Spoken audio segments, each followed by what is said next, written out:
వైకాపాలోకి మర్రి రాజశేఖర్ రాజీనామా, పార్టీ నేతలు సముదాయించిన ససేమిర, కార్యకర్తలతో మాట్లాడాక వైకాపాకు గుడ్ బై చెప్తానని సంకేతాలు, ఆయన్ను నమ్మించి మోసం చేసిన వైకాపా అధిష్టానం, శాసనమండలిలో వైకాపాకు మరో ఎదురు దెబ్బ తగిలింది. ఆ పార్టీకి చెందిన మర్రి రాజశేఖర్ ఎమ్మెల్సీ పదవికి రాజీనామా చేశారు.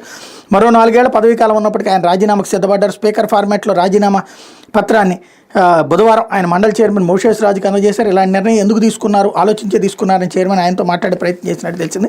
అంతకుముందు వైకాపా సీనియర్ నేత, శాసనమండలి ప్రతిపక్ష నేత బొత్స సత్యనారాయణ కూడా రాజశేఖర్తో మాట్లాడారు. తొందరపడవద్దని, రాజీనామాపై పునరాలోచించాలని సూచించారు. వైకాపాకి చెందిన మరికొందరు ఎమ్మెల్సీలు కూడా మర్రి రాజశేఖర్తో మాట్లాడే ప్రయత్నం చేశారు.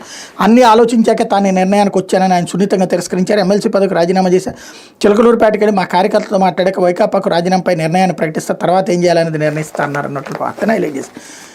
అనర్హులకి, అర్థం లేని వాళ్ళకి కులం చూసినో లేకపోతే మాట ఇచ్చాను కదా అని పాపం జగన్మోహన్ రెడ్డి ఇస్తే చివరికి ఆ జగన్మోహన్ రెడ్డికి ఎదురుగుండా ఊస్తున్నారు వీళ్ళు.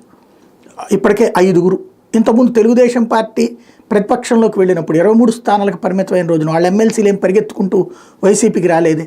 ఇక్కడ పార్టీ పట్ల కమిటెడ్ కాకుండా తమ వ్యక్తిగత స్వార్థాలు చూసుకునే వాళ్ళకి పదవులు ఇచ్చాను అన్నటువంటి విషయం, కులాల్ని చూసి ఇవ్వడం లేకపోతే వర్గాలను చూసి ఇవ్వడం వల్ల నష్టపోయానన్నది ఇప్పుడు ఇప్పటికైనా సరే గ్రహించాల్సిన బాధ్యత జగన్మోహన్ రెడ్డికి ఉంది. కాబట్టి ఇప్పుడు ఆయన చేయగలిగింది ఏమీ లేదు. నెక్స్ట్ చేయడానికి అవకాశం ప్రజలు ఇస్తారా లేదా అన్న దాని మీద ఆధారపడింది.